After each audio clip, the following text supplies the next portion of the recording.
So, hello guys. This is Sage back with Sideways Stories from Wayside School, the book. And now finally we can get on to the chapters. Chapter 1, Mrs. Gorf. Mrs. Gorf had a long tongue and pointed ears. She was the meanest teacher in Wayside School. She taught the class on the 30th story. If you children are bad, she warned, or if you answer a problem wrong, I'll wiggle my ears, stick out my tongue, and turn you into apples. Mrs. Gorf did not like children, but she loved apples. Joe couldn't add. He couldn't even count.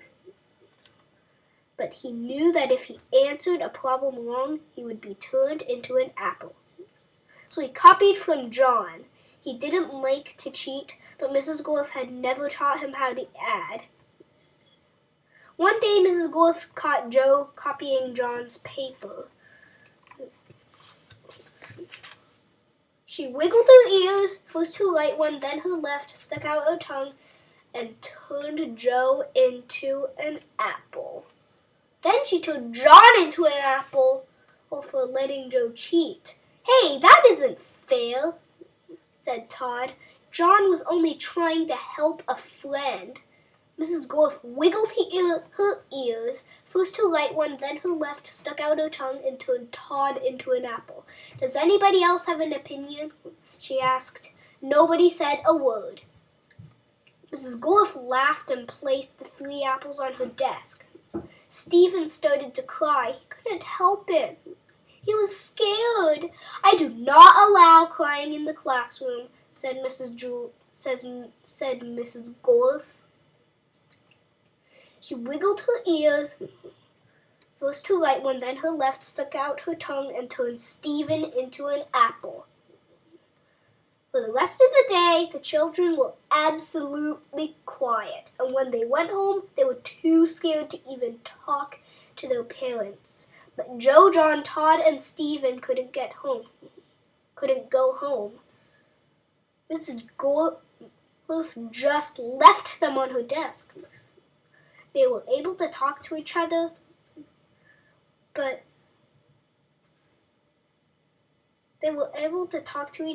they didn't have much to say. Their parents were very worried. They didn't know where their children were. Nobody seemed to know.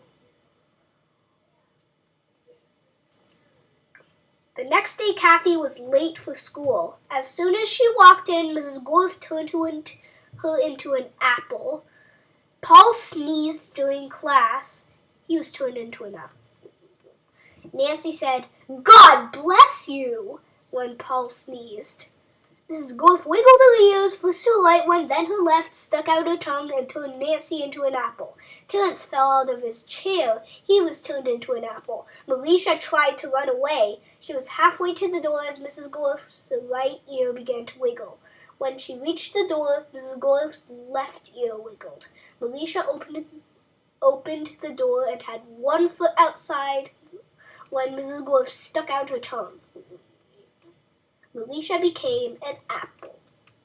Mrs. Gorf picked up the apple from the floor and put it on her desk with the others. Then a funny thing happened. Mrs. Gorf turned around and fell over a piece of chalk. The 3 Erics laughed. They were turned into apples. Mrs. Gorf had a dozen apples on her desk. Joe, John, Todd, Stephen, Kathy, Paul, Nancy, Terence, Alicia, and the 3 Erics. Eric Fry, Eric Bacon, and Eric Ovens. Louis, the yard teacher, walked into the classroom. He had missed the children at recess. He heard that Mrs. Gorf was a mean teacher. So he came up to investigate. He saw the 12 apples on Mrs. Gorf's desk. "I must be wrong," he thought. "He must be a good teacher if so many children bring her apples."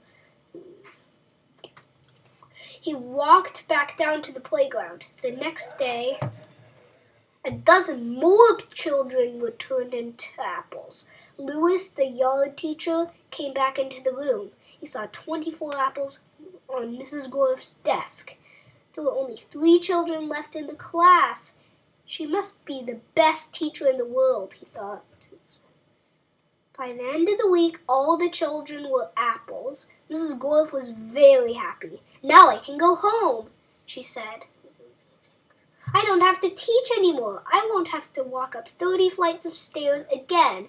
You're not going anywhere, shouted Todd. He jumped off the desk and bopped Mrs. Gorf on the nose.